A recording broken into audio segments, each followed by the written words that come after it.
can be psychological, something, let's say after a post-traumatic, post-traumatic stress disorder, after rape or whatever, or death, or death, yes. Or it can also be biological, when especially in children, when they are exposed to certain bacteria, they can also start having. Oh yes, it can start even in children. So yes, that is scary. So we need to be sure that we are really looking out for the children and the environments, and like you said, the mothers have a big role to play, and so do the fathers as well. Oh yes. Another question comes and says, this is 630, and says, all these things, are they really signs and symptoms of an illness, or they're just human characteristics? And they go on further to say, is it also a sign of a mental disorder?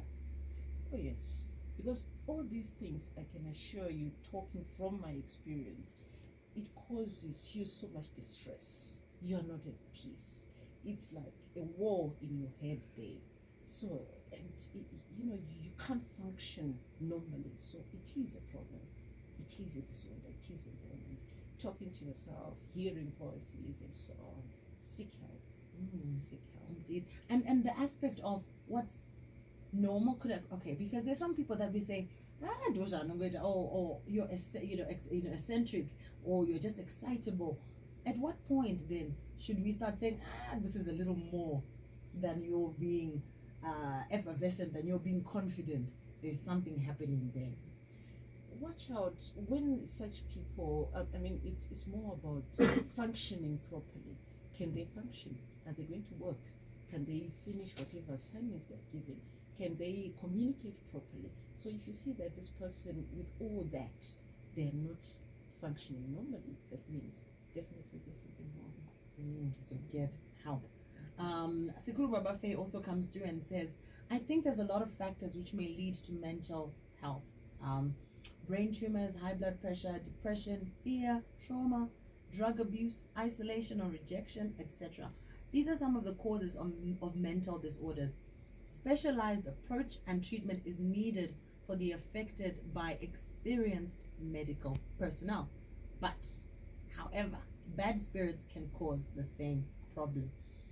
Okay, Siku Babafe. Now I feel like you're opening up another dimension. But before you come to that, I'm going to read the last message, Angelica. Then we'll have you comment, and then we will have to bring our conversation to a close and start to wrap things up. I believe this.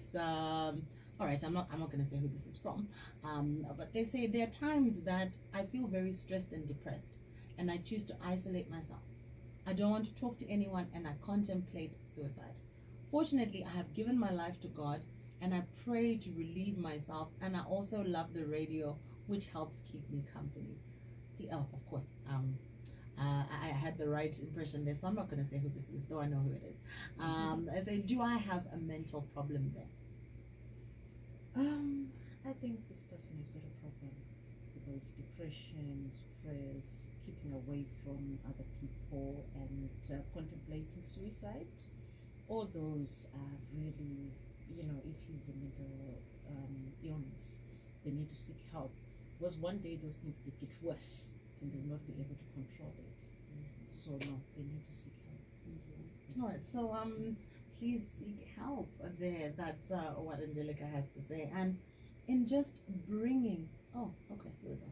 We've got a few more coming in.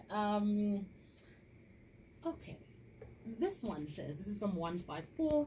What we have to understand is that the brain is an organ just like your heart, your kidneys, your pancreas. So it's prone to problems. The challenges, as Angelica narrated, can either be biological because of a chemical imbalance, genetic, environmental, brain defects, injury, or substance abuse. It's multifaceted. Wow. Okay, great. And then somebody else comes in and says, disorder I muchishona inonziji. What do you wear? I think that's what we said. Although the OCD, I'm still trying to get to the bottom of it, to find it. Surely there's a name for it in Shona, so I'm still really trying. You could come up with it. No, I'm sure there's been names that have come up, but I need to make sure that we're talking about the same thing. I'll probably need to go to Ministry of Health and find out what people are saying. OCD is this correct? Because we don't want to give people false information. Of course not. So we're giving you some homework. That means you have to come back and tell us what you found. Wow, Angelica, the response that I'm getting here for you is amazing. A lady comes through, Manyoni, from Westgate, and she says, she asks if I could give you her number because she would like to assist in working together for the good of our people. So I'll certainly do that. Wonderful. And thank you for standing up to be counted, Manyoni. Hungwe Matapa Tira, Westgate. All right. Okay. No, that's wonderful. Oh, fantastic. Oh, no, it's Mrs. Mkandla, actually. Sorry about that, Mrs. Mkandla. Something else was up there. All right, so I'll give her your number, certainly, Okay. Mrs. Mkandla, so you can work together. All these, okay. All right. Anzinya yekutaura wega. Please, mukadzokorora ipapo kuti somebody who talks to themselves. Anotaura ega hanzi isaini yekuti ndapenga here, do I have a problem? Kana ndichitaura ndega? Usually, it's not just about kutaura wega. There'll be other things that will be going on towards the moon. So we can't just say just because you're talking wega, upenga. Let's go deep into the problem. So there's more to it. There's more to it. All right. Okay. Great. And then, okay, I'm gonna be in trouble now. All right. So Gary Rogers comes in. It's the last message I'm reading, and then we do have to wrap things up. He says, "Hi, good people. Thanks so much for coming up with such a great program and talking about the issue of mental disorders.